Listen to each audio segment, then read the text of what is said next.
अति गोपनीय तीर्थ नैमिषारण्य में श्रीमद् भागवत की कथा श्रवण करने के लिए एकत्रित हुए हैं। आज कथा थोड़ी विलंब से प्रारंभ हुई क्योंकि प्रथम दिवस है कथा का और आप सब लोग भी कलश यात्रा शोभा यात्रा पूर्ण करके आए, चक्र तीर्थ होते हुए यहाँ पर आए हैं। अब हमारी आगे प्रार्थना है, जितने भी सुरक्षा कर्मी लगे हैं पहले तो वे सब लोग अपने जूते बाहर उतार दें और उसके बाद जितने भी श्रोता आवें किसी को भी तेज आवाज में बोल के ना रोकें। ये सब ऋषि ही इनके रूप में आ रहे हैं और श्रोता सब सुनने के लिए आते हैं, कथा इन्हीं के लिए हो रही है, तो ये हमको हर कथा में बोलना पड़ता है। तो क्योंकि सारे तीर्थ कथा में आते हैं, कथा केवल व्यवस्थाओं से नहीं होती है। आप सोचिए, जिस कथा के लिए यत्र यत्र रघुनाथ कीर्तनम तत्र तत्र कृत मस्तकांजलिम वाष्पवारी परिपूर्ण लोचनम मारुतिम नमत राक्षसांतकम। श्री हनुमान जी महाराज के लिए कहा गया, जहां भी राघव जी का, जहां भी माधव जी का कथा कीर्तन होता है तत्र तत्र कृत मस्तकांजलिम अपना सिर टिकाने के लिए और कथा श्रवण के लिए हनुमान जी निश्चित पहुंचते हैं। चाहे भारत में एक साथ 5000 कथाएं चल रही हों, हनुमान जी पवन के वेग से सारी कथाओं में जाते हैं, सब में पहुंचते हैं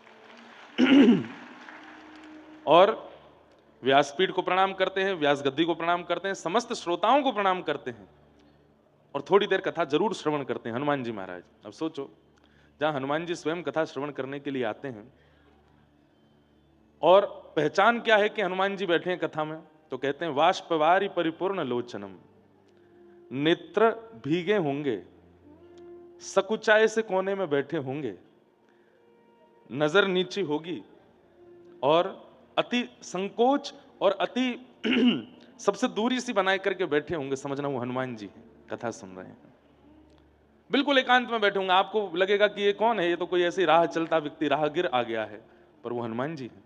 और कथा श्रवण करके चाहे थोड़ी देर बैठे हैं और मन लग जाता है तो खूब देर बैठते हैं। हनुमान जी का तो खूब मन लगता है, लेकिन हनुमान जी का नियम है, कलयुग में एक ही नियम पालन कर रहे हैं कि जहां कहीं भी कथा होती है हनुमान जी को वहां पहुंचना है। यही नियम है हनुमान जी का। तो ऐसा ये कथा का क्षेत्र है जहां स्वयं हनुमान जी आते हैं, सारे तीर्थ आते हैं, ऋषिजन आते हैं, महर्षिजन आते हैं। हमारे पूज्य नाना जी कहते थे कि कथा में जिनकी कथा सुनाई जा रही है वो भक्त प्रहलाद भी आते हैं, भक्त ध्रुव भी आते हैं, भगवान नृसिंह भी आते हैं, वराह भी आते हैं, कूर्म भी आते हैं, सारे देवता आते हैं। क्यों? सुनने के लिए आते हैं कि ये वक्ता क्या नवीन बोल रहे हैं, ताकि अगला कल्प जब आवे तो हम ये लीला कर सकें। ध्रुव जी महाराज सुनने के लिए आते हैं कि जब अगले कल्प में मैं पुनः ध्रुव बनकर के आऊं तो मैं अपनी भक्ति में ऐसी क्या नवीनता करूं जिससे ठाकुर जी और रीझ जाएं। तो इसलिए कथा जो है वो सामान्य नहीं है, अति पवित्र और अति सुंदर स्थान कथा का होता है। पुनः मेरी प्रार्थना, काले कपड़े वाले जितने भी सुरक्षाकर्मी, उनकी आवाज मंच तक आ रही है, वो धीरे बोलें थोड़ा और बिल्कुल भी ना आवाज करें और बिल्कुल शांति से सबको कथा श्रवण करने दें। ये नैमिषारण्य की भूमि है, बद्रीनाथ तप की भूमि है, हरिद्वार गंगा की भूमि है, वृंदावन रस की भूमि है, 84 कोस ब्रजमंडल आनंद की भूमि है, नैमिषारण्य कथा की भूमि है। पूरे विश्व में कथा हम करते जरूर हैं, पूरे विश्व में कथाएं होती जरूर हैं, पर मूल रूप से कथा की भूमि ही नैमिषारण्य है। इस स्थान पर इतनी कथाएं हुई हैं, इतनी कथाएं हुई हैं, इतनी कथाएं हुई हैं कि जिसका कोई अंत नहीं है। वेद व्यास जी महाराज ने जितनी कथाओं की रचना की, सारी कथाएं यहां पर 88,000 सोनिका ऋषियों को सूत जी ने सुनाई है। सबसे छोटी कथा से लेकर के सबसे बड़ी कथा भी यहीं हुई है, चाहे वो रामचरितमानस हो, चाहे वाल्मीकि रामायण हो, चाहे श्रीमद् भागवत हो, चाहे वराह पुराण हो, चाहे देवी भागवत हो, सारी कथाएं यहां पर हुई हैं। सबसे छोटी कथा कौन सी है? सत्यनारायण भगवान की कथा, वो भी यहीं हुई है। 88,000 सोनिका ऋषि सूत जी महाराज से पूछ रहे हैं और सूत जी उनको सत्यनारायण भगवान की कथा सुना रहे हैं यहीं पर। ये कथा की भूमि है। आज विश्व के सारे तीर्थों में लोग भ्रमण करते हैं, पर हिंदू वैदिक सनातन धर्मावलंबी नैमिषारण्य से कहीं ना कहीं बच रहे हैं। और मुझे ऐसा लगता है वे नहीं बच रहे हैं, कई बार तीर्थ अपनी पुरातनता को बचाने के लिए लोगों को यहां का दर्शन ही नहीं कराने देता है, क्योंकि हम लोग ज्यादा संख्या में जहां पहुंच जाते हैं वहां फिर सबकी दृष्टि पड़ती है तो फिर वहां व्यवस्था होने लगती हैं, पेड़ पौधे तोड़ काट दिए जाते हैं, होटल्स बनाने शुरू हो जाते हैं, फिर इतनी भीड़ हो जाती है कि फिर वहां का जो मूल रूप है वो खत्म हो जाता है। नैमिषारण्य अभी भी छिपा हुआ तीर्थ है, बहुत लोग यहां नहीं आ पाते, आ नहीं पाते। नैमिषारण्य चाहता नहीं कि वे आवें, ताकि यहां पुरातनता बनी रहे। ये नैमिषारण्य क्षेत्र है। यहां कथा सुनने का अभिप्राय, अरे जैसे बद्रीनाथ में कहते हैं ना कि कुछ मत करो, बैठे बैठे केवल श्वास लो, तो श्वास श्वास पर तप होता है बद्रीनाथ में। हमारे व्रज के लिए कहते हैं कि व्रज में पड़े रहो, कुछ मत करो, बैठी रहूं कुंजन के कोने, शाम राधिका गाऊं, किशोरी तेरे चरणन की रज पाऊं। तो व्रज वृंदावन में पड़े रहने से भजन हो जाता है, ऐसे ही नैमिषारण्य में पड़े रहने से कथा सुनने का लाभ भी मिल जाता है। ये नैमिषारण्य है, यहाँ का रोम रोम, यहाँ की वायु, यहाँ का कण कण कथा से निर्मित है। ये कथा की भूमि है नैमिषारण्य। भक्त भगवान के मिलन की भूमि है। मैं अभी जब नंद भैया बोल रहे थे तो उस समय लिख रहा था कि नैमिषारण्य क्षेत्र में क्या क्या है। मैं कहीं कथा सुनाते याद नहीं आया, तो जो मन में था सब लिखा। भक्त भगवान के मिलन की भूमि है। स्वयंभू मनु शत्रुपा ने इसी नैमिषारण्य क्षेत्र में आकर के तप किया।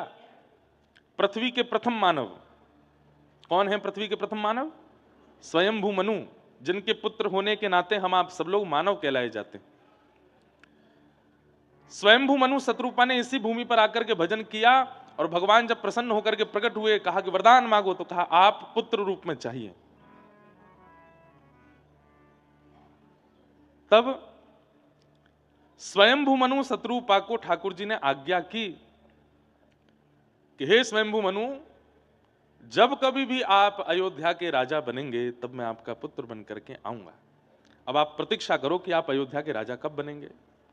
वही स्वयंभू मनु जब दशरथ जी के रूप में प्रकट हुए, श्री अयोध्या के राजा हुए, वहां के भुवाल हुए, तब ठाकुर जी ने नैमिषारण्य में दिया हुआ अपना वचन पूर्ण किया और प्रभु श्री राम के रूप में वहां अवतरित हुए।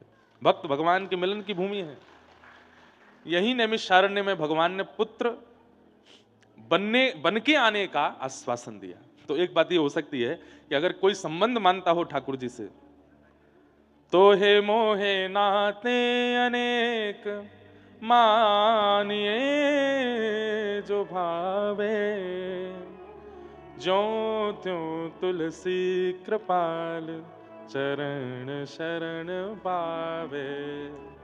अगर कोई संबंध मानता है ठाकुर जी से, ठाकुर जी को कोई लाला मानता है, भाई मानता है, ठाकुर जी को गुरु मानता है, ठाकुर जी को पुत्र मानता है, तो ये भूमि है संबंध आपका जो माना गया है उसको ठाकुर जी के द्वारा प्रदान करने की ये भूमि है। ठाकुर जी यहां पर संबंध स्थापित करते हैं। करना क्या है? बड़े नियम से रहना है नैमिषारण्य में, ऊधम मत मचाना। यहां पे खाओ पियो करो आनंद, पैसा देंगे नंदू भैया, ऐसा नहीं पैसा देंगे बजरंग दास जी ना। यहाँ खाओ पियो आनंद वाला नहीं, यहाँ तो तप करना है। ज्यादा से ज्यादा देखो 2-4 नियमों का पालन आप कर सकते हो। अन्न व्रत करना बहुत बड़ी बात नहीं है मेरे अनुसार। लोग बाग अन्न व्रत करते हैं, आदमी को आदमी नहीं समझते।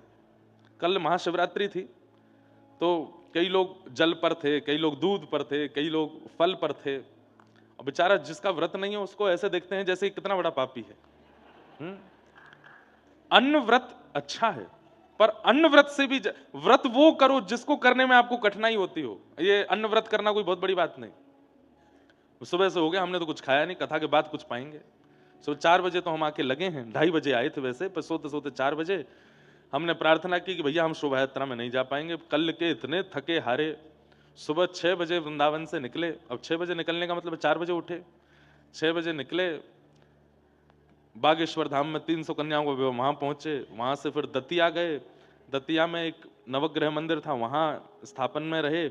वहां से विमान वाले ने हमसे कहा था कि हम लखनऊ छोड़ देंगे आपको, पर इतनी रात हो गई कि फिर विमान उड़ा नहीं हमारा। हमने कि अब तो गाड़ी से, अब बताइए दतिया से गाड़ी से आए हम नैमिषारण्य, इतने हालत हमारी खराब। हमारे जो चालक, वाहन चालक हमारे गरुण जी जो थे, वो हिमाचल पिताजी को छोड़ के आए थे, और हिमाचल से सुबह 5 बजे वृंदावन आए, 6 बजे हमको लेके एयरपोर्ट पहुंच गए। हम अपने सब क्रम कर रहे थे, तो हमने फिर दतिया से गाड़ी ना लेके, हमने कि पता नहीं कौन ड्राइवर होगा कैसा, अपनी गाड़ी वृंदावन से बुलवाई। वो बेचारे सोए नहीं, उन्होंने करीब कल 42-43 घंटे गाड़ी चलाई। नैमिषारण्य से थोड़ी दूर पहले जोर की झपकी आई उनको, तो फिर हमने गाड़ी चलाई, यहाँ पहुंचे। फिर यहाँ आकर के हमने महाराज जी को संदेशा भिजवाया। मैंने, महाराज जी आप शोभा यात्रा करिए ना, हम थोड़ी देर आराम कर लेंगे तो कथा सुना देंगे। आंख लगी ही थी 4 बजे, 6 बजे से ही कीर्तन ढोल नगाड़े इतनी जोर से बजे। तो हमने कही भैया ये नैमिषारण्य है, ये सोने की भूमि नहीं है, ये जागने की भूमि है, ये खाने की भूमि नहीं है, ये व्रत की भूमि है। तो हमें लगता है कि अन्न व्रत जो है वो अच्छा है, पर हो सके मौन व्रत करो। और मौन व्रत भी कैसा होना चाहिए? कई लोग मौन व्रत करते हैं पर पास में एक कागज पेन रखते हैं। अब किसी पे गुस्सा आ रहा है, अब बोल तो सकते नहीं मौन व्रत में है, तो उसको बुला करके गालियां लिख करके दे रहे हैं उसको। ऐसा मौन व्रत नहीं। व्रत कीजिए पर मौन व्रत कीजिए। व्रत कीजिए, क्रोध व्रत कीजिए। किसी को बहुत क्रोध आता है तो वो आज संकल्प ले ले कि अगले 7 दिन तक मैं क्रोध नहीं करूंगा, चाहे जो हो जाए, चाहे मेरी पत्नी, मेरे बच्चे, मेरे पति जो करें, मैं क्रोध नहीं करूंगा। बता के नहीं करे, नहीं तो वो जानबूझ के ऐसे काम करेंगे कि क्रोध आवे। बता के नहीं करे, बिना बताए, या ये चाहे जो कर लें, मैं क्रोध नहीं करूंगा। अगले 7 दिन नैमिषारण्य में क्रोध विहीन होना है। 8वें दिन आप अनुभव करेंगे कि आपका जो पूर्व क्रोध था वो नष्ट हो चुका है। कथा एक परहेज में रह करके सुननी चाहिए। हम लोग बिना परहेज में रहकर, परहेज भोजन का नहीं, व्यवहार का, विचार का, क्रियाओं का, वो परहेज करो। दूसरी बात, चलो क्रोध, काम, लोभ ये सब तो एक बात हो गई। कई दोष हैं हम सबके अंदर और हम उनको भली भांति जानते हैं कि ये दोष मेरे अंदर है। चाहे वो कुछ खाने का हो, चाहे वो कुछ पीने का हो, चाहे वो कुछ बोलने का हो, चाहे वो कुछ करने का हो, सब अपने दोष से भली भांति वाकिफ हैं। अपने दोष का व्रत करो। अगले 7 दिन तक इस दोष को उत्पन्न ही नहीं होने देना है मुझे, चाहे जो हो जाए।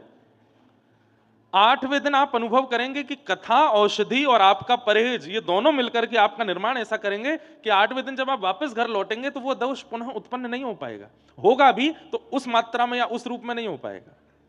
तो कथा सुनने के अपने नियम होते हैं।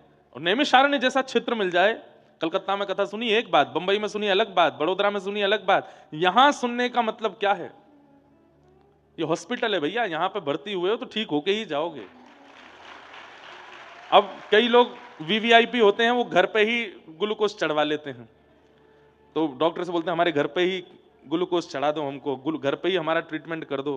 तो डॉक्टर घर आ जाता है, पैसे ज्यादा दे देते हो आप लोग, लेकिन फिर पता चली डॉक्टर के जाते ही चाय भी चल रही है, उसमें दबा दबा करके बढ़िया फाफड़ा जलेबी भी खा रहे हो, कचौड़ी भी उड़ा रहे हो। घर में तो सब खा पी लेते हैं, परहेज नहीं होता। उससे क्या होता है? रोग उचित रूप से ठीक नहीं हो पाता। तो ऐसे ही सब जगह कथा सुनने में कई बार जो हमारे मानसिक रोग हैं उनकी निवृत्ति कहीं ना कहीं संशय हो जाता है उसमें। लेकिन ये तो हॉस्पिटल है, यहां एक बार आए गए हो तो ठीक होके ही डिस्चार्ज हो गए सीधे। लेकिन उसके लिए नियम से रहिए, बहुत ध्यानपूर्वक रहिएगा। आप लोगों का इतना बढ़िया समय है, सुबह उठ करके बाल भोग करके सीधा कथा में आ जाइए। और कल से एक चीज और, जो लोग यहाँ पर यजमान हैं या जिन लोगों ने यहाँ पर अपना आकर के रजिस्ट्रेशन रूम वगैरह किया है, आप लोग 9 बजे आकर के यहाँ बैठ जाइए। बैठ करके अपना बढ़िया हनुमान चालीसा का पाठ कीजिए, थोड़ा कीर्तन कीजिए, अपना स्थान ग्रहण कर लीजिए, ताकि जो लोग कथा सुनने वैसे ही आ रहे हैं अपने घरों से, उनको भी जगह मिल सके। अब कहीं वो लोग पहले आके बैठ गए तो फिर आप में घमासान होगा, हमने पैसा दिए हैं, हमने रूम कराया है, हमारी जगह पर कैसे बैठ गए। इसलिए आप पहले आके बैठ जाओ ताकि वो लोग भी आकर के अपना स्थान ग्रहण कर लें। मेरा बहुत हृदय से मन है, मैं आप लोगों को नहीं, मैं वास्तव में हनुमान जी को और यहाँ के वृक्ष वल्लरियों को कथा सुनाने आया हूँ। पहली बार नैमिषारण्य आया हूँ, मैं इस अवसर से चूकना नहीं चाहता। सब जगह की कथा का अपना एक रूप होता है, यहाँ मैं मूल कथा ज्यादा कहना चाहता हूँ। श्रीमद् भागवत के मूल विषयों पर ज्यादा मैं प्रकाश डालना चाहता हूँ, क्योंकि ये कथा की भूमि है। यहाँ कथा से मेरी वाणी पवित्र होगी, इसलिए आप सब लोग उसमें सहायक बनिएगा। बहुत नियम से, बड़े प्रेम के साथ, बड़े आनंद से कथा सुनिए। 1 बजे तक कथा सुन के फिर अपना प्रसाद आदि पाइए, गोमती तट जाओ, चक्र तीर्थ जाओ, बढ़िया बैठ करके अपना नाम जप करो, माला करो, जितनी देर सेवा आदि हो सके खूब भ्रमण करो। ये नैमिषारण्य क्षेत्र में आप सब लाभ लीजिए। भक्त भगवान के मिलन की भूमि, इसी नैमिषारण्य क्षेत्र में प्रभु श्री राम ने अब अश्वमेध यज्ञ किया और उस अश्वमेध यज्ञ में लव कुश ने आकर के अपने पिता को प्राप्त किया।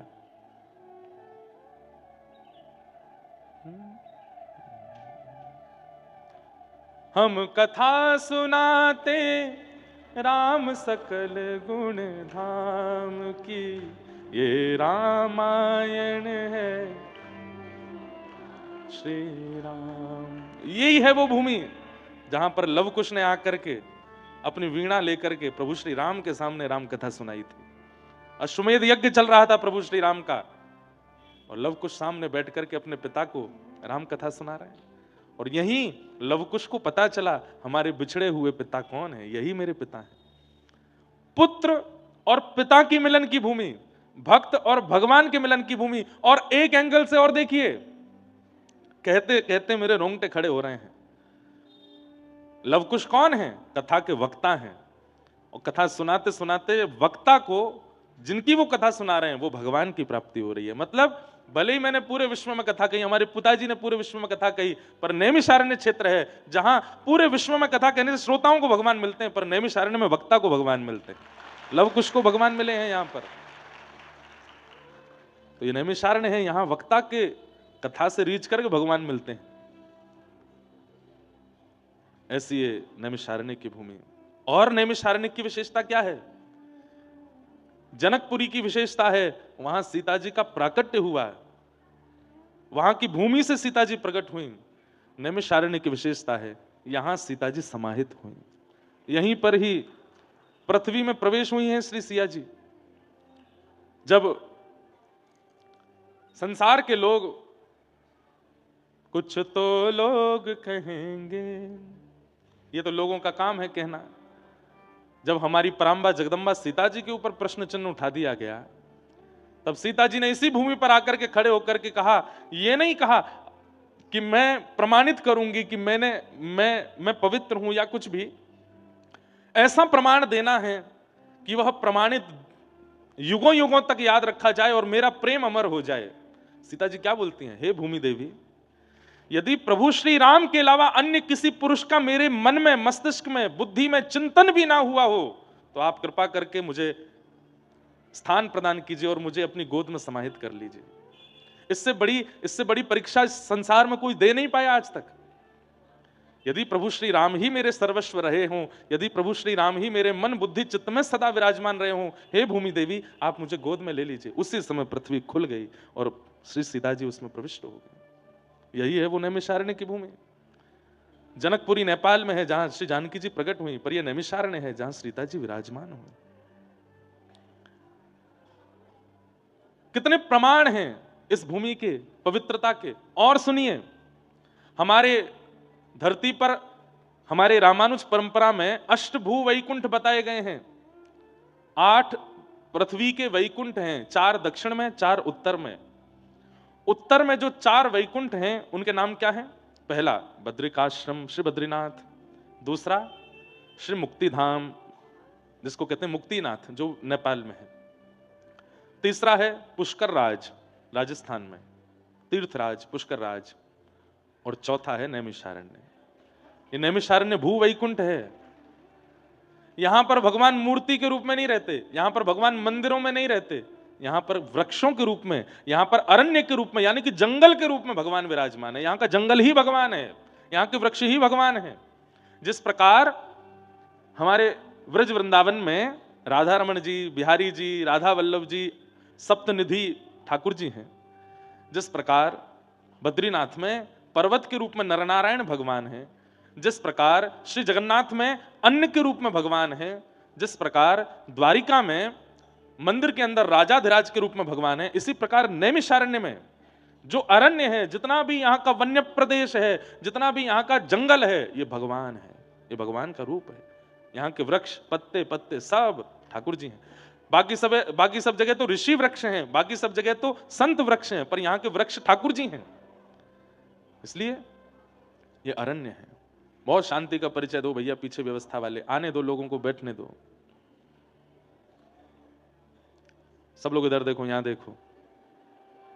तो जब निकली है यहां से प्रत्येक वृक्ष को प्रणाम करते हुए चलिए, और कोई बढ़िया स्थान देखना जहां सर्प आदि नहीं आ जावे, वहां वृक्ष के नीचे आसन लगा करके वृक्ष की ओर मुख करके बैठ करके नाम जप कीजिएगा। ये नैमिषारण्य, वो वृक्ष ही यहाँ के परमात्मा है, यहाँ का जंगल ही परमात्मा है। ऐसा ये नैमिषारण्य क्षेत्र है, वृक्ष के रूप में ठाकुर जी विराजमान है। ऐसे इस नैमिषारण्य में हम आप सब लोग कथा सुनने के लिए आए हैं। नैमिषे अनमिष क्षेत्रे ऋषयः सौनकादयः, 88,000 सौनिकादि ऋषियों ने ब्रह्मा जी से जाकर के पूछा कि इस पूरे धरातल पर ऐसी कौन सी भूमि है जहां पर बैठ करके हम यज्ञ करें मानव के कल्याण के लिए और वो यज्ञ सफल हो जाए। तब ब्रह्मा जी ने कहा, मैं चक्र छोड़ता हूं, इस चक्र की नोक जिस अरण्य में जाकर के, अरण्य कहते हैं जंगल को, जिस अरण्य में जाकर के गिरेगी, मेरे चक्र की निमी जिस अरण्य में जाकर के गिरेगी, वही आपके लिए पवित्र स्थान होगा। चक्र आगे चल रहा है, पीछे पीछे 88,000 सौनिकादि ऋषि चल रहे हैं, और वही चक्र पूरे पृथ्वी का चक्र लगाते हुए इसी अरण्य में आकर के गिरा, इसलिए इसको नैमिषारण्य कहते हैं। यहां पर चक्र की निमी गिरी, जो चक्र तीर्थ है। भयंकर से भी भयंकर पाप यदि मानव के हो गए हों और उस पाप का निवारण ना हो रहा हो, चक्र तीर्थ में स्नान करने से वो पाप नष्ट होता है। पर कब? जब संकल्प लिया जाए कि हे चक्र तीर्थ, हम संकल्प देते हैं कि आइंदा कभी ये पाप हमसे नहीं होगा, और पूर्व में जो मैंने पाप किया है उससे मिलने वाला जो भी दंड है वो भोगने के लिए मैं तैयार हूं, आगे मैं नहीं करूंगा, ये वचन देता हूं, पर कृपा करके उस पाप का जो भोग मुझे मृत्यु के बाद भोगना है उसको आप नष्ट करो। इस भाव से अगर आप स्नान करोगे तो आपके पाप का नाश हो जाता है इस तीर्थ में। तो बड़ी महिमा है, महिमा गाते गाते पूरा महात्म्य ही नैमिषारण्य का ही होने लग जाएगा। इतना अद्भुत ये स्थान है, इसे हम बारंबार प्रणाम करते हैं। आगामी 7 दिनों तक बड़े आनंद के साथ, बड़े उत्साह के साथ यहाँ कथा का श्रवण करना है, क्योंकि भागवत की भूमि है। यहीं 88,000 सौनिकादि ऋषियों को सूत जी ने कथा सुनाई है, जिस कथा को हम आप सब लोग श्रवण करते हैं। सच्चिदानंद रूपाय विश्वोत्पत्त्यादि हेतवे तापत्रय विनाशाय श्री कृष्णाय वयम नमः। सत्य, चैतन्य और आनंद 3 रूप हैं भगवान के। ठाकुर जी का प्रथम स्वरूप है सत्य, वे सत्य हैं। मैं इस भाव को ऐसा समझता हूं कि संसार में हर व्यक्ति के सामने उपस्थित होने पर भी आप असत्य का चिंतन कर सकते हो, पर ठाकुर जी के सामने आकर के आप कभी असत्य चिंतन नहीं कर सकते। व्यक्ति अपनी मां के सामने झूठ बोल सकता है, पिता के सामने झूठ बोल सकता है, पति पत्नी के सामने झूठ बोल सकता है, बच्चों के सामने, पिता सबके सामने झूठ आ जाता है, बोलना भी रहे हो तो मन में आ जाता है।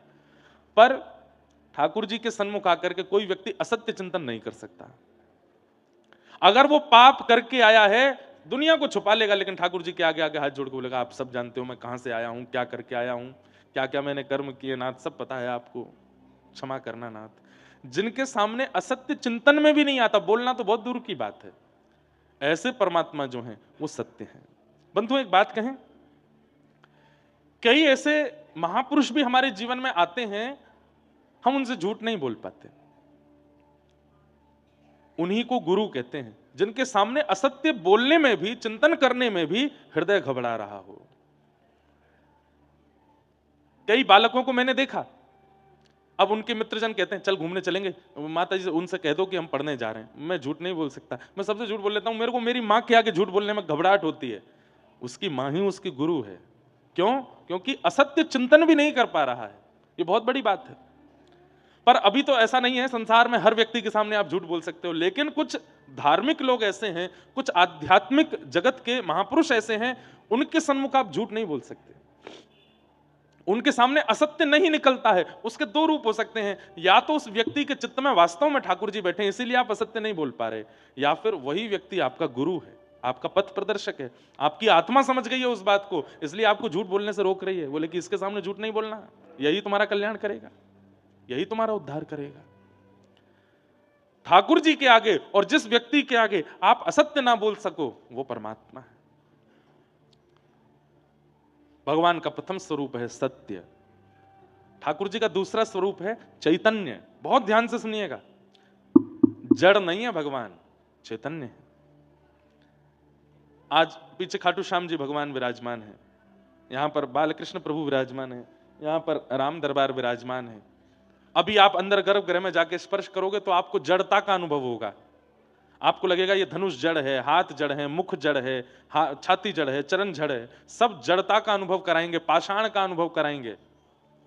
मुझे ऐसा लगता है कि ठाकुर जी हमारे साथ खेल रहे हैं। कौन सा खेल खेल रहे हैं? विष अमृत एक खेल खेलते थे हम लोग बचपन में, और उसी के जैसा एक और खेल खेलते थे, उसको अंग्रेजी में हम सब बच्चे, हमारी उम्र के बच्चे खेलते थे, आपकी तो पता नहीं, हमारी उम्र के बच्चे खेलते थे स्टैचू।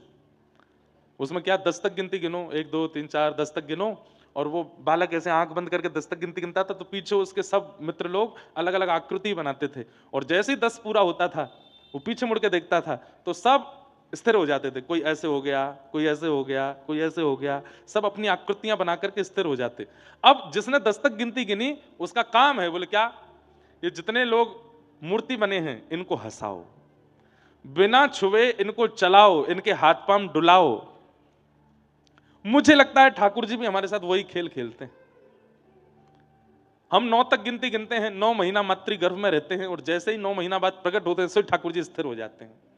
बोले अब तू मुझे भजन के माध्यम से, कथा के माध्यम से, कीर्तन के माध्यम से, सेवा के माध्यम से, परिक्रमा के माध्यम से कैसे भी करके मुझे चला के दिखा। और एक और बात, अगर तुमने मूर्ति बने हुए उस व्यक्ति को हिला डुला नहीं पाए तो हार आपकी है। ये मूर्तिमंत खड़े हैं पर मीराबाई ने इनको चला दिया। ये मूर्तिमंत खड़े थे पर गोस्वामी तुलसीदास जी ने इनको हंसा दिया। ये मूर्तिमंत खड़े थे पर सूरदास जी ने अपने पदों से इनको रुला दिया। नरसिंह मेहता ने इनको नचा दिया। पर हम आप सब लोग आज तक इतनी इतनी उम्र निकल गई हमारी, आज भी ऐसे ही खड़े हैं। इसका मतलब हम हार रहे हैं, हमारी हार हो रही है, ये आज तक सचल नहीं हो पाए। ये चैतन्य ही हैं पर जड़ता का खेल खेल रहे हैं हमारे साथ में। और मानो हमें कहते हैं कि तुम कर सको तो मुझे चला के दिखाओ, मुझे डुला के दिखाओ, तुमको चैलेंज है। पर इनकी जीत हो रही है, इनकी विजय हो रही है, ये जीतते ही जा रहे हैं और हम हारते जा रहे हैं। आज तक इतना समय निकल गया, अभी तक भी इनको चला फिरा नहीं पाए। नरसिंह मेहता ऐसे कीर्तन में तल्लीन रहते थे। उनके पिताजी का श्राद्ध होना था, नरसिंह मेहता जी के बड़े भाई ने घर से निकाल दिया था नरसिंह मेहता जी को। तो नरसिंह मेहता जी बोले बड़े भैया ने तो निकाल दिया, तो मैं अपने पिता का श्राद्ध स्वयं कर लेता हूं। नरसिंह मेहता अपने कुल पुरोहित के पास गए तो कुल पुरोहित बोले कि भैया हमने तो तुम्हारे बड़े भैया को बोल दिया कि हम सब तो उनके घर जाएंगे प्रसाद पाने। सब लोग ध्यान से सुनना। और एक बात बोलूं, एक पुण्य का काम और है इस जगह पे कथा सुनना। अगर बगल वाला सो जाए तो कोहनी मार के उठा दो, बहुत बड़ा पुण्य मिलेगा आपको। अभी तक कोई सोया नहीं है, अभी तक तो सब बढ़िया ही है, पर यहाँ की हवा ऐसी है, यहाँ पे अभी भी ठंडक है, अभी भी बहुत बढ़िया माहौल है, यहाँ पे शुद्ध वायु चल रही है, आसपास पूरा जंगल प्रदेश है। और सुबह सुबह की कथा है, बाल भोग करके निद्रा आना स्वाभाविक होगा। इसलिए बगल वाला सोवे तो आप पूरी ताकत से कोहनी मार के उसको उठा सकते हो। उसको लग जाएगी तो भी आपको दंड नहीं मिलेगा, आपको पुण्य मिलेगा, आपने उसको सोते हुए को उठाया है। इसलिए कोई सो जाए तो उसको उठा देना। हाँ, तो नरसिंह मेहता बहुत ध्यान से सुनिएगा। भाई ने घर से निकाल दिया, कुल पुरोहित के पास गए तो कुल पुरोहित जन भी सब बड़े चिढ़ते थे। ब्राह्मण जन भी, ये नागरवंशीय ब्राह्मण थे तो ब्राह्मण भी इनसे बड़े चिढ़ते थे। क्यों? बिना वेद शास्त्र पढ़े, बिना कुछ भजन, बिना कुछ विद्वत्ता की बात किए इतनी भीड़ क्यों लगी रहती है नरसिंह मेहता के पास, इसलिए वो भी जलते थे। नरसिंह मेहता ने कुल पुरोहित से जाके कहा मेरे पिता का श्राद्ध है, आप प्रसाद पाने आओगे? तो कुल पुरोहितों ने भी कह दिया कि हम तो तुम्हारे बड़े भैया के यहां जाएंगे, उन्होंने हमको पहले निमंत्रण दिया है, तुम अपनी व्यवस्था कुछ और करो। तुम नरसिंह मेहता बेचारे ढूंढने लगे मेरे यहां कौन ब्राह्मण आएंगे। किसी अन्य ब्राह्मण के पास गए तो उसने मन में विचार किया कि नरसिंह मेहता को इतनी बड़ी व्यवस्था बता दो कि अपने आप मना कर दे। क्या व्यवस्था बताई? बोले कि देखो नरसिंह, तुम्हारी छवि जो है वो पूरे जूनागढ़ में खराब हो गई है, पिता का श्राद्ध है और छवि बनाने का भी एक बढ़िया समय है। तो बोले क्या करना है? बोले तुम जितने ब्राह्मण हैं सबको निमंत्रण दो। नरसिंह मेहता बोले आप जाके सबको बोल दो, मुझे कोई दिक्कत नहीं, मैं सबको प्रसाद पाऊंगा। नरसिंह मेहता ने सोचा 200-300 ब्राह्मण होंगे, और उस ब्राह्मण ने जाके 4000 परिवारों को निमंत्रण दे दिया। नरसिंह मेहता बेचारे बड़े सामान्य से थे, इतनी ज्यादा व्यवस्था उनके पास थी नहीं। मैं एक बात इसलिए सुना रहा हूं कि उन्होंने जड़ ठाकुर जी को चैतन्य कर दिया, नरसिंह मेहता जी ने। कैसे? 4000 ब्राह्मणों को निमंत्रण दे दिया। नरसिंह मेहता ने घर जाकर के पत्नी से कहा 200-300 ब्राह्मण आएंगे, तुम प्रसाद की व्यवस्था करो। हैं 200-300 ब्राह्मण? यहां पे 2 लोगों की प्रसाद की व्यवस्था नहीं, घर में तुम 200-300 ब्राह्मणों को निमंत्रण दिया है? वैकुंठ में बैठे बैठे द्वारिकाधीश रुक्मणी जी से कह रहे हैं, बोले 200 नहीं है, 4000 आने वाले। रुक्मणी जी मेरा नरसी फंस गया। रुक्मणी जी बोली अब क्या होगा? बोले देखो आगे क्या होता है। नरसिंह मेहता जी बोले देवी 200 ब्राह्मणों की प्रसादी बनाओ। बोले कहां से बनेगी, हमारे यहां व्यवस्था नहीं। बोले मैं एक काम करता हूं, एक सेठ जी हैं वो मेरा कीर्तन कराते हैं, मुझसे बहुत प्रेम मानते हैं, मैं उनके यहां से थोड़ा कर्जा ले आता हूं और उससे हम 200 ब्राह्मणों का भोजन करा देंगे। जाओ। नरसिंह मेहता जी सेठ जी के पास गए, सेठ जी से जाके बोले हमको 200 ब्राह्मणों का प्रसाद कराना है, कुछ कर्जा दे दो आप, हम ब्याज सहित लौटा देंगे आपको। सेठ जी बोले देखिए नरसिंह मेहता जी, हमको ब्याज नहीं चाहिए और आप यदि नहीं भी लौटाओगे तो भी चलेगा, लेकिन बदले में हमको कुछ दे दीजिए। बोले क्या? बैठ के कीर्तन सुना दो। आप कीर्तन इतना अच्छा करते हैं, थोड़ी देर कीर्तन सुना दो, हम दक्षिणा के रूप में इतना धन देंगे कि 200 ब्राह्मणों का भोजन हो जाएगा। नरसिंह मेहता बोले मैं कीर्तन तो सुना दूंगा, पर कीर्तन करते करते करते करते जब मैं भाव में चला जाता हूं तो मैं कितने घंटे हो गए, कितने दिन निकल गए, मैं भूल जाता हूं। और आज शाम को ब्राह्मणों का भोजन होना है, मैं ऐसा नहीं हो कि कहीं मैं तल्लीन हो जाऊं कीर्तन में। सेठ जी बोले चिंता मत करो, आप तल्लीन हो गए, मैं तो आंख खोल के रहूंगा, थोड़ी देर बाद आपको हिला दूंगा कि जाओ ब्राह्मण आ गए, घर पे भोजन कराओ। नरसिंह मेहता बोले देख लेना, ध्यान रखना मेरा। बोले हाँ ठीक है। उठाए करताल नरसिंह मेहता ने जैसे कीर्तन शुरू किया, सोचिए नरसिंह मेहता तल्लीन होते होंगे तो क्या सुनने वाले नहीं होते होंगे? ऐसे भाव में गए, ऐसे भाव में गए कि वो भी डूब गए, सेठ जी भी डूब गए, सुनने वाले जो 10 15 20 लोग थे वो भी डूब गए, बाहर के गांव के लोग आए वो भी डूब गए। कीर्तन चलते चलते चलते चलते 13 14 15 20 घंटे तक कीर्तन चलता रहा। यहां ब्राह्मणों के आने का समय हो गया। पत्नी बाट देख रही है कि वो 200 ब्राह्मणों के भोजन की सामग्री ला रहे होंगे। रुक्मणी जी बोली अब तो नरसिंह मेहता की और निंदा होगी, अब तो इनको जूनागढ़ से भी निकाल देंगे, ऐसा लगता है आज जो अपराध होने जा रहा है। ठाकुर जी बोले मैं नहीं देख पा रहा हूं, तुम बैठो मैं जाता हूं। और महाराज नरसिंह मेहता का रूप धारण करके ठाकुर जी आ गए जूनागढ़ में। और ठाकुर जी तो अक्षय पात्र लेकर के चलते हैं, 200 ब्राह्मण क्या तुम 2 लाख आ जाओ, सबको भोजन पवा देंगे। पत्नी के पास पहुंचे, नरसिंह मेहता की पत्नी से जाके कहा जल्दी जाओ प्रसादी बनाओ। और देवी सुनो, वो थोड़ी एक बदलाव आया। बोले क्या? 200 ब्राह्मण नहीं है। बोले तो कितने हैं? 300। बोले नहीं नहीं नहीं 4000 है। 4000 इनका कैसे बनेगा? अरे बनाते हैं ना, तुम भी लगो मैं भी लगता हूं। ठाकुर जी अमनिया कर रहे हैं, मिर्च काट रहे हैं, सब्जी काट रहे हैं, टमाटर काट रहे हैं, अमनिया कर रहे हैं, पत्नी छोंक लगा रही है, उसको तो लग रहा है नरसिंह मेहता ही है। और नरसिंह मेहता कहा वो तो वहां कीर्तन कर रहे हैं बैठ करके सेठ जी के यहाँ। ठाकुर जी यहां पर सिर पर महाराज बांध करके कढ़ाई में लिए घी और सब प्रसादी बना रहे हैं। नरसिंह मेहता के पिताजी का श्राद्ध है, ठाकुर जी भोजन बना रहे हैं। क्षण भर में तो सब सामग्री बनती चलेगी। पत्नी बोली आज बड़ा आश्चर्य हो रहा है, इतनी जल्दी इतनी सारी सामग्री कैसे बन गई? बोले देवी इस पर बाद में चर्चा करेंगे, ब्राह्मण आ रहे हैं, चौका लगाओ बढ़िया गोबर का और थाली आदि सजाओ, सबको प्रसाद पवाना है। 4000 ब्राह्मण मन में सोचते आ रहे थे आज नरसिंह मेहता हमको प्रसाद नहीं पवा पाएगा और ये हमको बहाना मिल जाएगा नरसिंह मेहता को नगर से निकालने का। लेकिन वहां जैसे ही पहुंचे सबके चरण धो धो करके ठाकुर जी ने आसन पर बैठाया। 4000 ब्राह्मण एक ही पंगत में बैठा दिए और सबके सामने ठाकुर जी एक एक फेंटा कमर पे बांधे, एक फेंटा सिर पे बांधे, पसीना आ रहे हैं, ठाकुर जी धोते जामे, हाथ मांजे, सबको साग परोसे, सब्जी परोसे, 4-4 प्रकार की सब्जी, 2-2 प्रकार की पूड़ियां, 3-3 प्रकार के मिष्ठान, एक रायता, बढ़िया सामग्री, ऐसा पवाया महाराज, ऐसा पवाया। ब्राह्मण बोले ए नरसी, हाँ कुछ सेठ वेठ ने करिए क्या व्यवस्था? नहीं नहीं सब आपकी कृपा है, आप सब ब्राह्मणों की कृपा है, आप लोग पाइए। प्रसाद पाकर के ब्राह्मण इतने तृप्त हो गए, इतने तृप्त हो गए कि मन से आशीष निकल रहा था, लेकिन जलन थी ना मन में। बोले भैया भोजन तो बहुत अच्छा पवाया नरसिंह मेहता ने, लेकिन हम लोगों को इसको नगर निकाला करना है, भोजन से काम थोड़ी बनना है, अब तो दक्षिणा की बाड़ी है, कुछ नहीं दे पाएगा। 4000 ब्राह्मणों को क्या देगा? नरसिंह मेहता दौड़ करके भीतर गए। ठाकुर जी थे, नरसिंह मेहता थोड़ी थे। पत्नी से कहा देवी चलो दक्षिणा बांटें। बोले क्या देंगे दक्षिणा में? बोले सब व्यवस्था है, चिंता मत करो।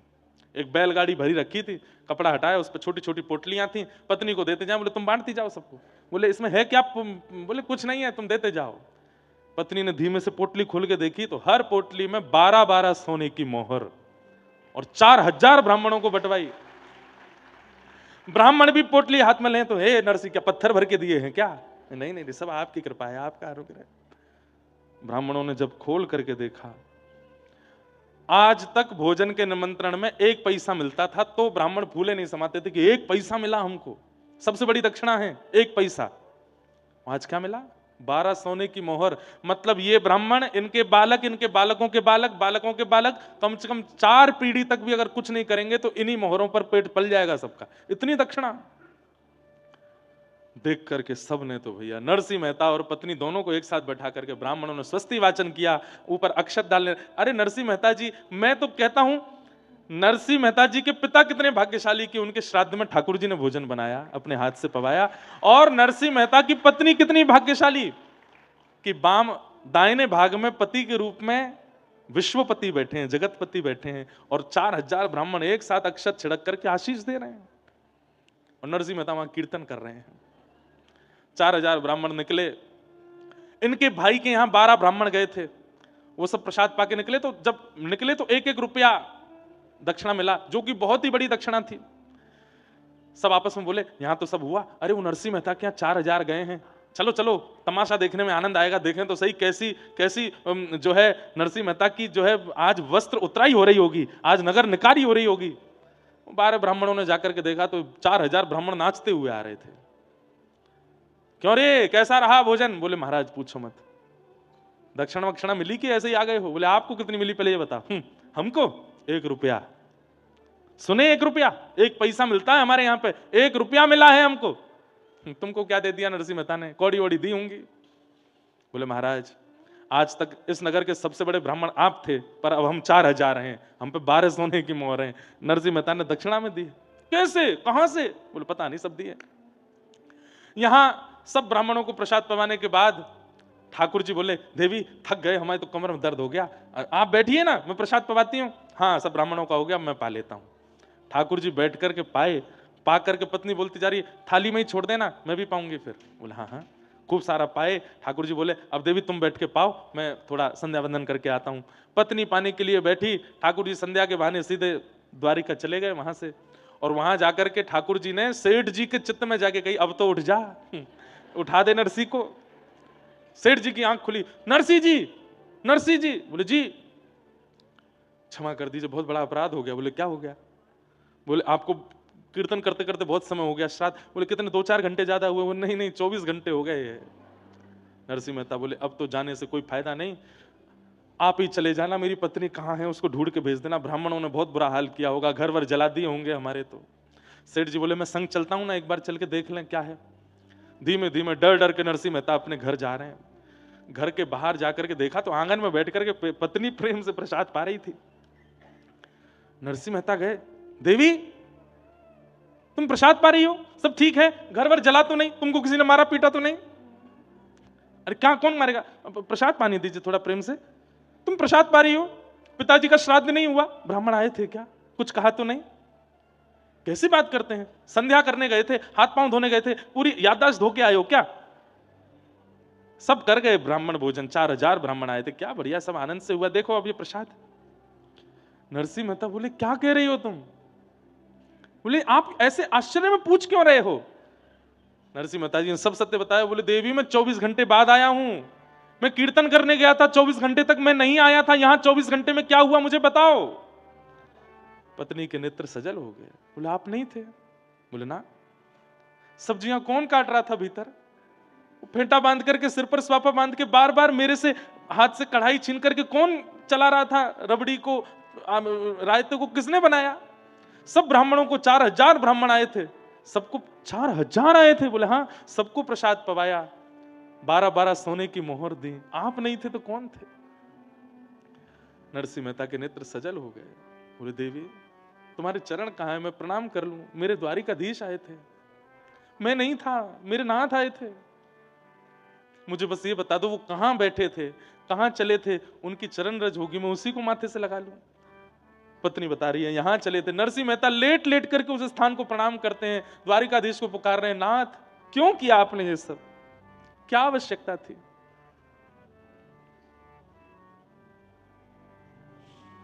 अद्भुत हैं ठाकुर जी। नरसिंह मेहता के सब भाव करके गए। ये बात मैं क्यों कह रहा हूं? हमारे लिए आज भी वो जड़ ही हैं, पर नरसिंह मेहता थे जिनके लिए वो चैतन्य हो गए। मीराबाई थी जिनके लिए वो चैतन्य हो गए। सक्कूबाई थी जिनके लिए वो चैतन्य हो गए। चैतन्य आज भी होने को तैयार बैठे हैं, पर मेरी और आपके भजन में, भाव में, स्वभाव में सामर्थ्य नहीं बची है उनको चैतन्य करने की, इसलिए आज भी जड़वत बैठे। हम लोग कभी सेवा करते हैं, हमारे लड्डू गोपाल लुढ़क जाते हैं, हाथ से धरती पर गिर जाते हैं, उन्हें चोट नहीं लगती होगी, लगती है, पर हमारे अंदर जड़ बुद्धि है, हमारी जड़ भावना है, इसलिए वो जड़ ही रहते हैं। वो चैतन्य हो जाए, वो चैतन्य हो जाए, ऐसी भावना रखो।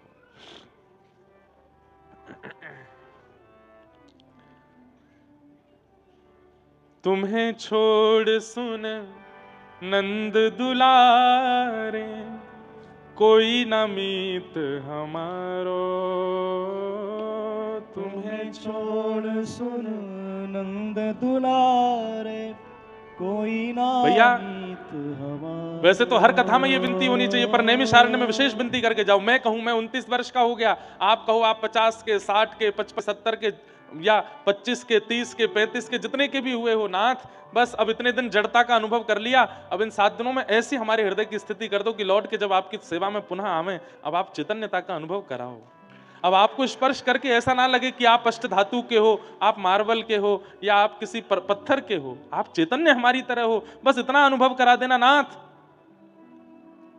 बस उसी में मेरा मैं कृतकृत्य मानूंगा अपने आप को। तो ठाकुर जी कौन है? चैतन्य है, परंतु हमें जड़ता का अनुभव कराते हैं। यदि वे जड़ हैं तो फिर कैसे श्री वृंदावन में स्वामी श्री हरिदास जी के लिए बिहारी जी बन के प्रकट हो गए? यदि वे जड़ हैं तो कैसे मधु पंडित के लिए गोपीनाथ बन के आ गए? यदि वे जड़ हैं तो कैसे पुंडलीक के लिए श्री विट्ठल बन करके महाराष्ट्र में पहुंच गए? वे जड़ नहीं है, वे चैतन्य हैं, पर हमारे हृदय की चैतन्यता उनको चैतन्य बनाती है। हम जड़ हैं, इसलिए ठाकुर जी भी जड़ ही रहते हैं हमारे सामने। वाह, बहुत सुंदर भाव। तो ठाकुर जी का दूसरा रूप क्या है? चैतन्य। और तीसरा रूप क्या है? आनंद। हमारे पूज्य गुरुदेव भगवान कहते हैं कि ठाकुर जी के प्रति सत्य और चैतन्य, इन दो बुद्धियों को आप प्रगाढ़ कर लो तो तीसरा भाव अपने आप ठाकुर जी आपको देने लगेंगे। क्या? आनंद। अभी आप ठाकुर जी की सेवा करते हो, उनके प्रति जड़वत बुद्धि रहती है, इसलिए आनंद नहीं आता। आप तीर्थ जाते हो, कथा सुनते हो, फिर भी आपको आनंद नहीं आता। क्यों? क्योंकि जड़ बुद्धि है। ये चैतन्य बुद्धि जब ठाकुर जी के प्रति हो जाएगी, ठाकुर जी चैतन्यता का अनुभव कराने लग जाएंगे, तो फिर आनंद की प्राप्ति होने लगेगी, आनंद का अनुभव होने लगेगा। सच्चिदानंद रूपाय विश्वोत्पत्त्यादि हेतवे, विश्व की उत्पत्ति आदि के जो हेतु हैं, इस विश्व को बनाया, इस विश्व का संचार कर रहे हैं और इस विश्व का संहार करेंगे। तापत्रय विनाशाय, 3 प्रकार के तापों का जो उपशमन करते हैं, विनाश करते हैं। श्री कृष्णाय वयम नमः। 3 प्रकार के ताप हैं, दैविक, दैहिक और भौतिक। दैविक प्रकृति के द्वारा दिया गया ताप, वर्षा से, सर्दी से, गर्मी से, आदि आदि, प्रकृति से मिलने वाला ताप। और भौतिक, व्यक्ति से मिलने वाला ताप, पत्नी से दुखी हैं, बच्चों से दुखी हैं, माता पिता से दुखी हैं, पड़ोसी से दुखी हैं, मित्र से दुखी हैं, किसी से दुखी हैं, वो ताप। ये 3 ही दुख हैं हमारे जीवन में, 3 ही दुख हैं। अरे मैया तेने का ठानी मन में, लाला छोड़ दियो वन में। कहां है मैया? एक म्यान में एक ही तलवार रहे आवे तो ठीक है, लाला को नेक देर विराजमान कर लो ताकि हम कथा सुना लें। क्या कह रहा था मैं? कहां था मैं? हैं? हाँ हाँ हाँ, 3 प्रकार के ताप हैं, 3 ही कष्ट हैं जीवन में। या तो हम शरीर से दुखी हैं, या तो हम प्रकृति के किसी क्रिया से दुखी हैं, या किसी व्यक्ति से दुखी हैं। चौथा एक दुख का कारण और है, दूसरे के सुख से दुखी हैं। वो इतना प्रसन्न क्यों है? वो सुखी क्यों है? किसी के दुख का कारण केवल ये है कि कोई सुखी है, कोई हंस रहा है, कोई प्रसन्न है। किसी के दुख का कारण ही यही है कि वो हंस क्यों रहा है। तो ठाकुर जी के शरण में रहने वाला व्यक्ति इन समस्त प्रकार के दुखों से निवृत्त रहता है। निवृत्त रहता है मतलब दुख तो आते हैं पर उस पर ज्यादा फर्क नहीं पड़ता, प्रसन्न रहता है, उनसे ज्यादा उसको विचलनता नहीं होती।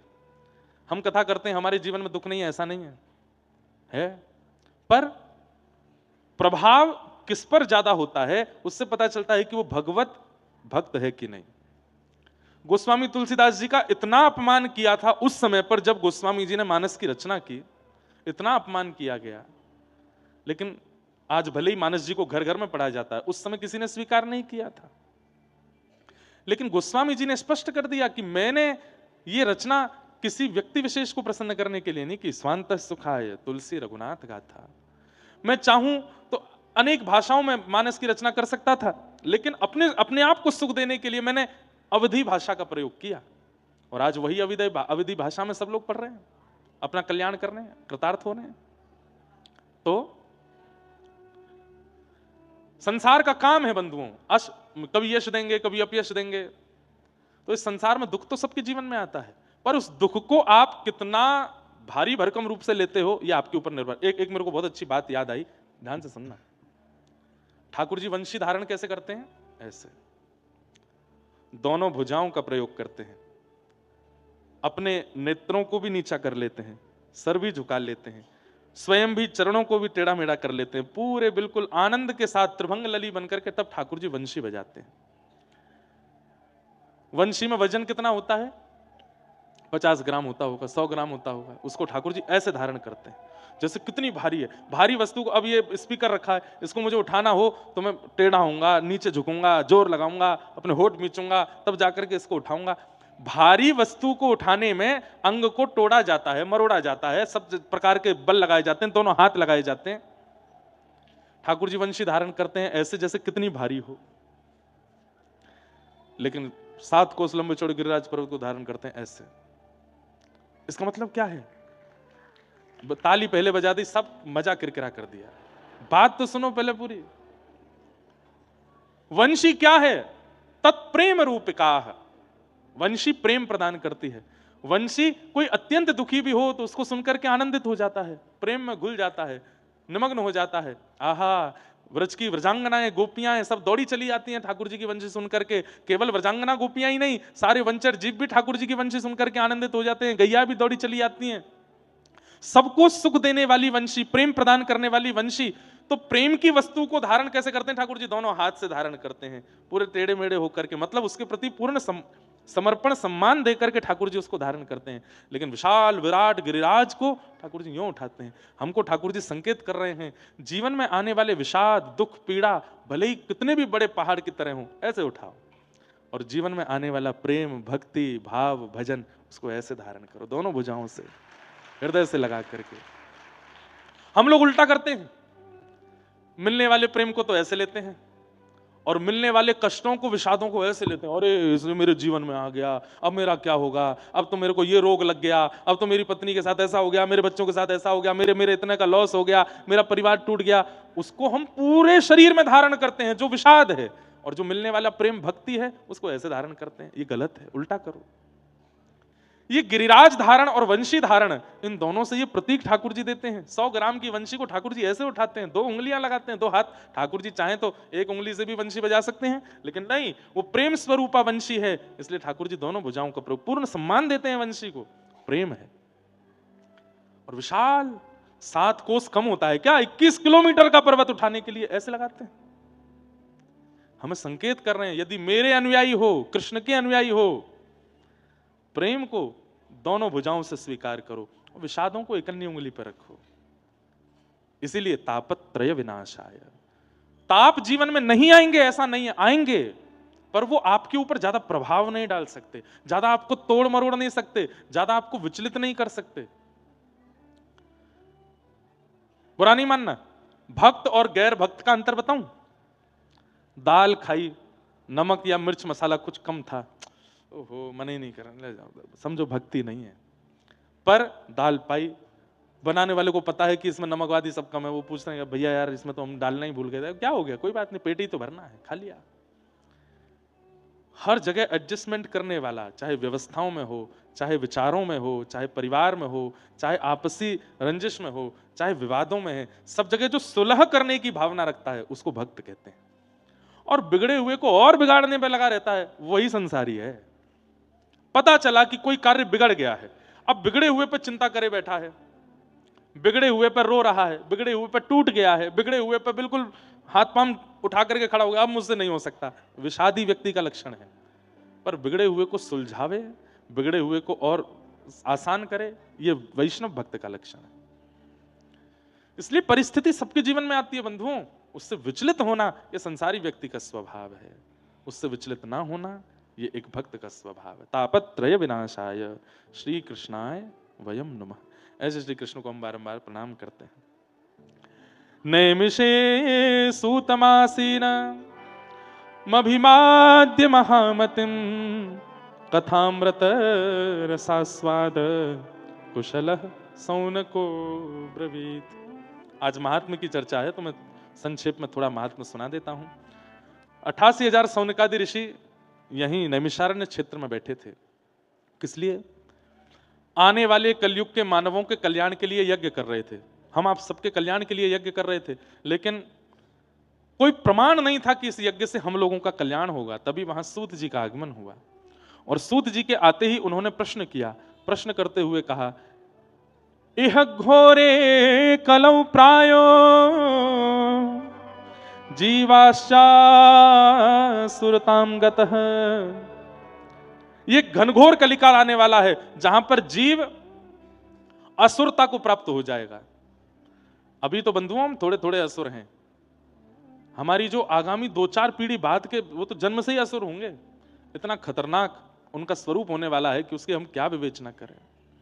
बहुत सही समय पे हम आप सब लोग जन्म लेकर के निपट लेंगे संसार से, क्योंकि हमारे बाद जो आने वाले हैं वो बहुत भयावह कलयुग देखने वाले हैं। श्री सूरदास जी महाराज का एक पद है, रे मन धीरज क्यों न धरे, रे मन धीरज क्यों न धरे। गाइए मेरे साथ, रे मन धीरज क्यों न धरे, रे मन धीरज क्यों न धरे। बहुत ध्यान से सुनिएगा। लोग कहते हैं भविष्यवाणी, आज से 550 वर्ष पहले इस धरती पर आए थे कौन? सूरदास जी महाराज। और आज से 500 वर्ष पहले उन्होंने भविष्यवाणी कर दी। आप लोग इस पद को सुनेंगे तो ये बात बिल्कुल मान लेंगे कि हाँ ये हो रहा है इस वक्त। अपने मन से कह रहे हैं, रे मन धीरज क्यों ना धरे, रे मन धीरज क्यों ना धरे। संपत 2000 के पाछे, संपत 2000 के पाछे, संपत 2000 के पाछे, संपत 2000 के पाछे। ऐसो योग परे, हाँ ऐसो योग परे। सूरदास जी कह रहे हैं, चाहे वो संबत 2000 हो, चाहे वो वर्ष 2000 हो, 2000 के बाद ऐसा काल आएगा इस पृथ्वी पर। कैसा काल आएगा? हम लोग कौन से वर्ष में चल रहे हैं? 2026 चल रहा है।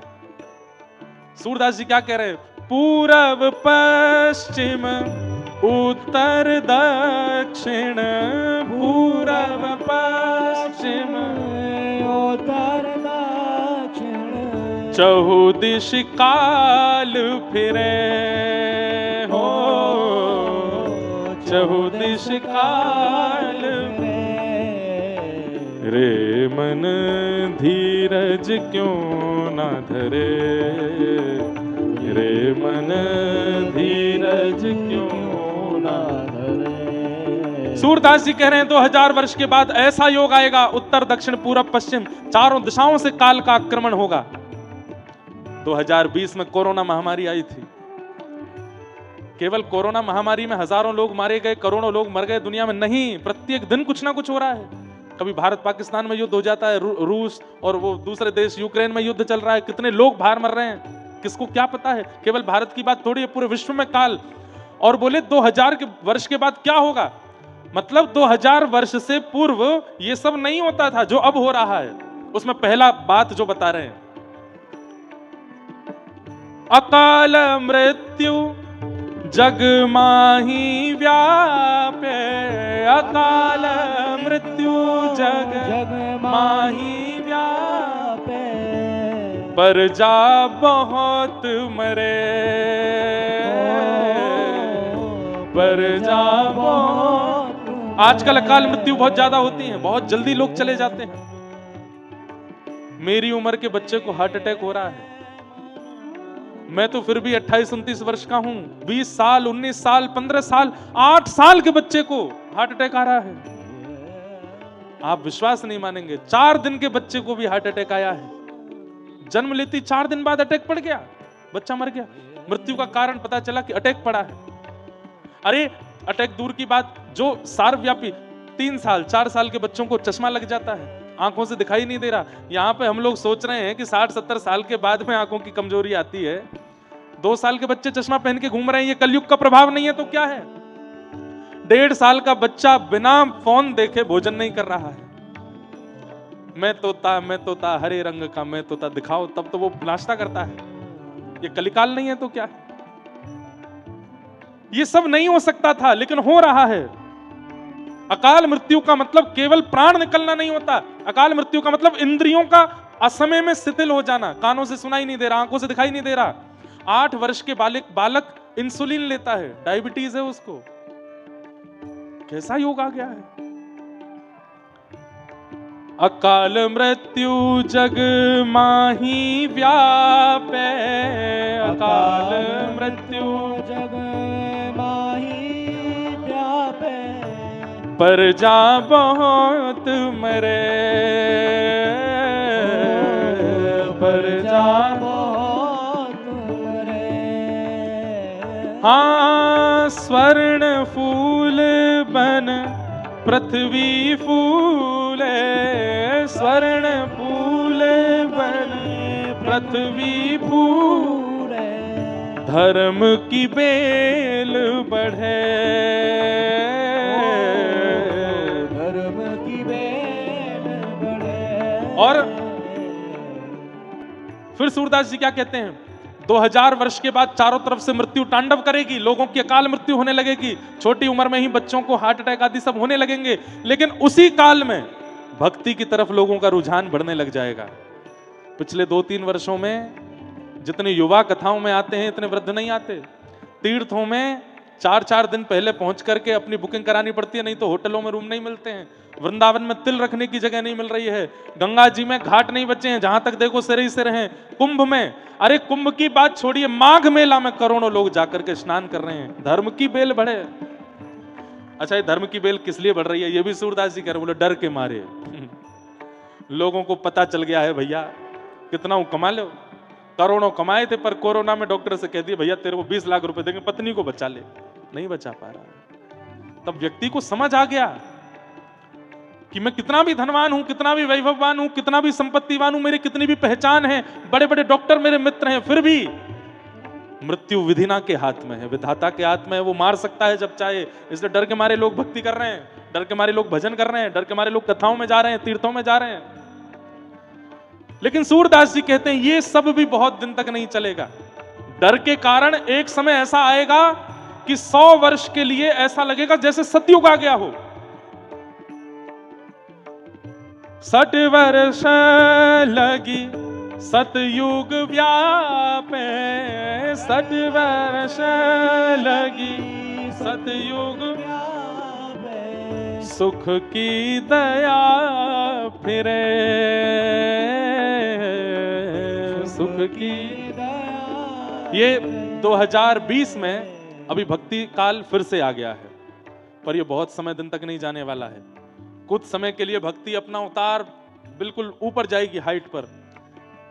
गोस्वामी सूरदास जी कह रहे हैं ये बीच में भक्ति बढ़ेगी, लेकिन अब बढ़ने के बाद जिस दिन गिरेगी फिर कभी नहीं उठेगी। अभी बढ़ रही है, इसी बढ़ते हुए काल में ही निपट लीजिए इस संसार से, पता नहीं कितने दिन की है। और ऐसा भजन करके जाइए कि फिर दोबारा आना नहीं पड़े। कहीं गिरी हुई भक्ति काल में दोबारा जन्म हुआ तो बहुत बुरा देखना पड़ेगा समय। आहा, सूरदास यह हरि की लीला। सूरदास यह हरि अरे नहीं, एक पंक्ति भूल गया मैं, एक पंक्ति और है। सूरदास जी कह रहे हैं चारों दिशा से तांडव न करेगी मृत्यु, भक्ति की बेल बढ़ेगी, लेकिन 100 वर्ष बाद ये भक्ति फिर से गिरेगी और उसके बाद घनघोर कलयुग आना प्रारंभ होगा। और उस घनघोर कलयुग में कौन बचेगा? तब सूरदास जी कहते हैं काल जाल सो वही बचेगो, काल जाल सो वही बचे कौन? जो गुरु ध्यान धरे, जो गुरु ध्यान करे। हो। सूरदास यह हरि की लीला, सूरदास यह हरि की लीला। तारे नाही टरे, तारे रे मन धीरज क्यों न धरे, रे मन धीरज क्यों न धरे, रे मन धीरज क्यों न धरे, रे मन धीरज क्यों न धरे। सौनक आदि ऋषियों को पता था कि इतना खतरनाक समय हम लोग देखने वाले हैं, इसलिए हम लोगों का कल्याण हो उसके लिए वो लोग यहां आए थे यज्ञ करने के लिए। लेकिन यज्ञ करके उनको लगा कि पता नहीं इससे कल्याण होगा कि नहीं। तब सूत जी से उन्होंने पूछा कि भैया इस कलिकाल में लोग असुरता को प्राप्त होते जाएंगे, उनको पुनः मानव बने रहें, अपना कल्याण करें, इसके लिए कोई उपाय है? तब सूत जी महाराज ने इसी भूमि पर बैठ करके कहा क्या? प्रीति सौनक चित्ते ते यतो विच्मे विचार्य च सर्व सिद्धांत निष्पन्नम संसार भयनाशनम काल व्याल मुखग्रास त्रास निर्णास हेतवे श्रीमद् भागवतम शास्त्रम कलौकीरेण भाषितम। इस कलिकाल रूपी व्याल के मुंह में, व्याल कहते हैं सर्प को, हम आप सब लोग ग्रास बन करके बैठे हैं। हमारी मृत्यु कभी भी हो सकती है, परंतु मृत्यु आवे उससे पहले पहले यदि श्रीमद् भागवत का आश्रय ले लिया जाए तो इस कलिकाल में कल्याण संभव है। ये बात सूत जी ने इसी नैमिषारण्य भूमि पर बैठ के कहा। श्रीमद् भागवत कल्याण कर सकती है, पर इसका मतलब यह नहीं है कि कथा में बैठ करके हुआ है बस हो गया कल्याण ना। तत्श्रुण्वन प्रपठन विचारण परो भक्त्या विमुच्चे नर। सुनो, पढ़ो, विचार करो और इंप्लीमेंट करो। भैया मैं तो अभी कथा करके जाऊंगा, 2 रोटी खाऊंगा, फिर मैं कहीं वन में जाना चाहूं, कहीं ढूंढे नहीं मिलूंगा। एकांत में बैठ करके मुझे तो अभी से ऐसा लग रहा है कोई वन बुला रहा है यहाँ पे, एकांत बुला रहा है यहाँ पे। आप भी ऐसे ही करो, बस हाँ ध्यान रखियो कहीं सियार और क्या कहते हैं तुम्हारे लेपर्ड भी हैं यहाँ पे, आसपास जंगल भी है, कहीं भोजन मत बन जाइयो कोई और को। भजन बनो ठाकुर जी के, भोजन मत बनना किसी और का, इतना ध्यान रखना। नहीं तो जाइए, अश्वमेध घाट है यहाँ पर, सुंदर पावन। मैं अपनी स्मृति बताऊं, एक बार पूज्य पिताजी की कथा हुई थी, नैमिषारण्य की बड़ी खतरनाक स्मृति है मेरी।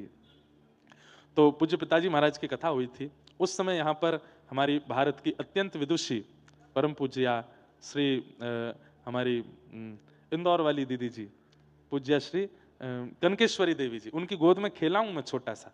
पूज्य पिताजी की इंदौर में कथा हुई थी, तो वहां पे तब मैं 4-5 महीने का था, तो मुझे कथा में कृष्ण बनाया नंदोत्सव वाले दिन।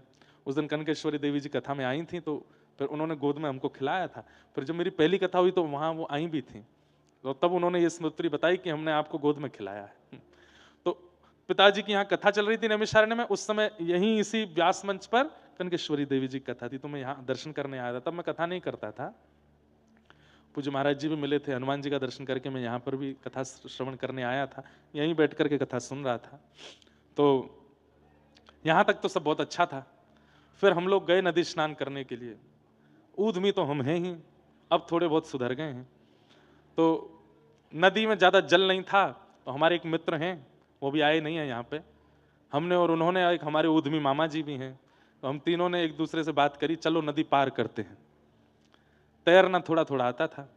अब मामा जी तो हमारे पार कर गए यही नैमिषारण्य में। आप भी थे हैं? हाँ, ये भी थे। तो मामा जी पार कर गए, ये हमारे संग में ही थे। अब जब तक पृथ्वी छुप रही थी पैरों से, बीच में पहुंच के हम ज्यादा जल नहीं था, हमको बड़े बढ़िया अभिमान जैसा हो गया कि अब तो हम पार कर जाएंगे। नेक और आगे गए, सुई बुक बुका गए। अब तो मैं भीतर जाऊं, कभी वो भीतर जाए, कभी ये भीतर जाए, तीनों एक दूसरे को पकड़े, जो पकड़े वो भीतर जाए। ऐसी बुरी हालत वादना, तो हमने कही हे भगवान आज बचाओ, आज के बाद कभी नहीं ऐसा करेंगे।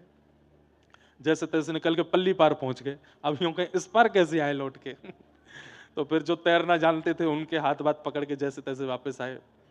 उस दिन हमको साक्षात यमलोक दिखा था नैमिषारण्य में। तो बहुत बढ़िया से दर्शन वर्शन करे भैया। हमने कही पाप दूर करते हैं भैया, ये तो पूरा शरीर ही दूर करने वाला था तीर्थ हमारा तो प्रणाम करके फिर हम यहाँ से निकले। हमें अमेरिका यात्रा पर जाना था यहाँ के बाद। उसी समय वीजा लग के आया था, पासपोर्ट का थैला बगल में रखा था, पता नहीं कहाँ रास्ते में प्रसाद पाया तो पत्तल फेंकने के लिए दरवाजा खोले, याद ही नहीं रहा कि बगल में बैग रखा है। वो बैग भी गया, पासपोर्ट भी गया, उसमें पैसा भी गए। विदेश यात्रा भी उस साल नहीं हो पाई, खूब ढूंढे कुछ नहीं मिला। तो हम बड़े घबराहट में थे नैमिषारण्य को लेके। एक तो प्राण गए, बचे जैसे तैसे, और जीवन का एक नव कथा थी हमारी पहली विदेश में, वो भी नहीं कर पाए। तो नैमिषारण्य के नाम से बड़े घबराहट में थे। लेकिन कल से हम यहाँ आए हैं और सुबह जब से आए हैं तब से अभी तक मैं कहीं दर्शन भी नहीं किया। मैं हनुमान जी को प्रणाम नहीं, सीधे मंच पे आए हैं, नहा धो करके स्नान ध्यान करके संध्या वंदन करके सीधे व्यासपीठ पे ही आए हैं।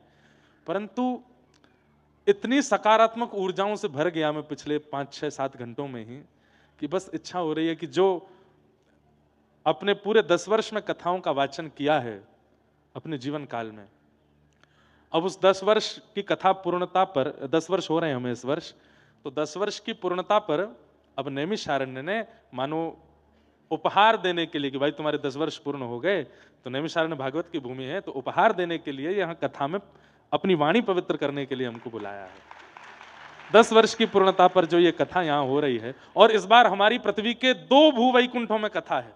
बद्रीनाथ में तो बहुत बार कर चुके। उत्तर भारत के 4 भूवैकुंठ हैं, बद्रीनाथ, मुक्तिनाथ, पुष्कर और नैमिषारण्य। ये हमारे श्री रामानुज परंपरा में 8 भूवैकुंठों में 4 उत्तर भारत के ये भूवैकुंठ हैं।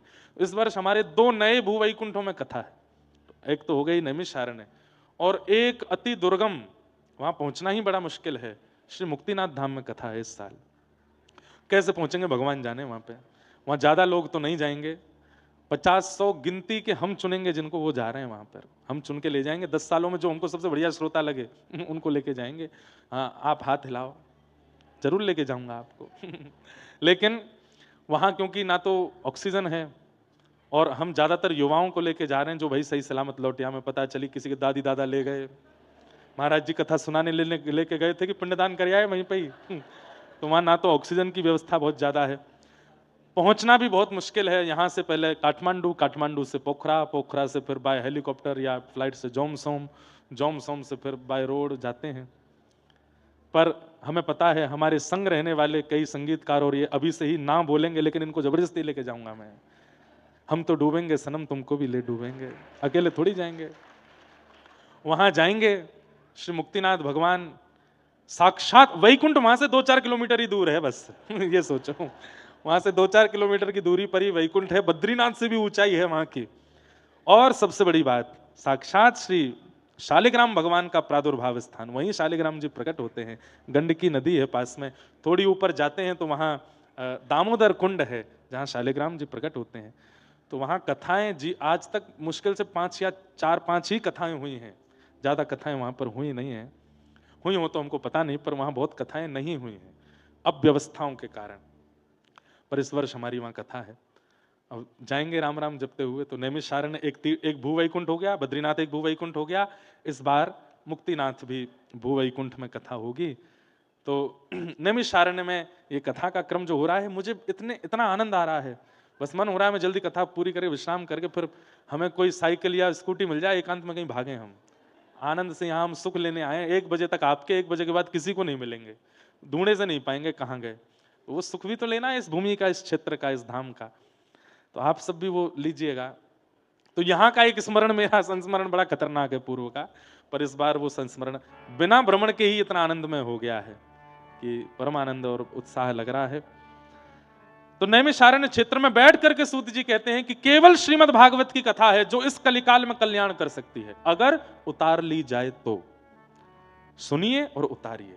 हर दिन एक बात आपको पालन करनी है, और ये नहीं कि कथा सुनने के बाद महाराज जी ने जो बात कही मैं पालन नहीं, यहीं बैठ करके पालन कीजिए। यहीं बैठ कर, आज से ये छोड़ दिया, आज से ये कर लिया, आज से यहीं बैठ करके करिए।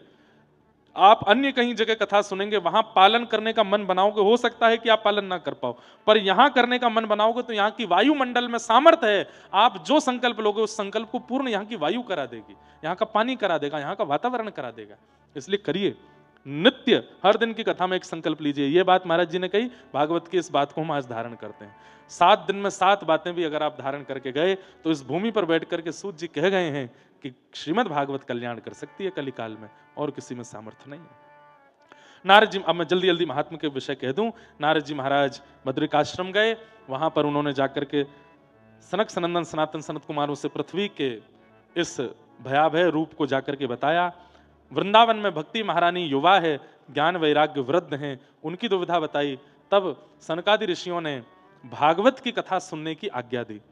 तब सुख तीर्थ सुखताल ही हम मानते हैं, वहीं हरिद्वार को भी मानते हैं, ऋषिकेश को भी मानते हैं, आनंद वन, वहां पर सनक सनंदन सनातन सनत कुमारों ने कथा सुनाई और भक्ति ज्ञान वैराग्य के साथ नारद जी ने आकर के श्रवण की। भक्ति सुतौ तौ तरणौ गृहीत्वा प्रेमैक रूपा सहसा विरासित श्री कृष्ण गोविंद हरे मुरारे नाथेति नामानि मुहुर्वदन्ति। ज्ञान और वैराग्य दोनों युवा हो गए, कथा सुनकर के भक्ति महारानी प्रसन्न हुई। इस प्रकार महात्मा का प्रथम सर्ग सुनाया। मतलब कथा सुनने से क्या होता है, यहां से जाने के बाद ज्ञान और वैराग्य दोनों पुष्ट होने चाहिए, भक्ति पुष्ट होनी चाहिए। आज जितना है 7वें दिन अब से अधिक होना चाहिए, तो आपका कथा सुनना सार्थक है। तत्पश्चात एक दुष्ट पुत्र अपने माता पिता के जीवन को नष्ट कर रहा था, जिसका नाम था धुंधुकारी। मरने के बाद प्रेत बना, लेकिन श्रीमद् भागवत की कथा सुनकर के अत्यंत भयाभय प्रेत योनि से मुक्त होकर के भगवत धाम को प्राप्त हो गया। इसका मतलब क्या है, कोई कितना भी भयाभय प्रेत योनि में क्यों ना चला गया हो, उसके निमित्त कथा श्रवण कर ली जाए, करा दी जाए, तो वो प्रेत योनि से मुक्त हो जाता है। एक बात ये तो सब जानते ही हैं, पर मेरे मन में जो बात आती है, श्रीमद् भागवत प्रेतों को मुक्त कर सकती है, तो हम तो जीवित हैं, हम जीवितों को मुक्त नहीं करेगी। हम तो जीवित अवस्था के, मुक्ति का मतलब मृत्यु नहीं होता बंधुओं, मुक्ति का मतलब जीवित अवस्था में कोई बंधन ना रहे, उसको मुक्ति कहते हैं। जीते जी हम सब बंधनों से मुक्त हैं, हम पर कोई बंधन नहीं है, उसे मुक्ति कहते हैं। आज बंधन में हैं हम। आप कहोगे महाराज जी हम जिसको सर्व स्वतंत्र कहते हैं वो सर्व बंधन है। आज के बच्चे कहते हैं थोड़े मॉडर्न विचारधारा वाला रहो, ऐसा रहो, कुछ भी खाओ, कुछ भी पियो। ये बंधन नहीं है तो क्या है?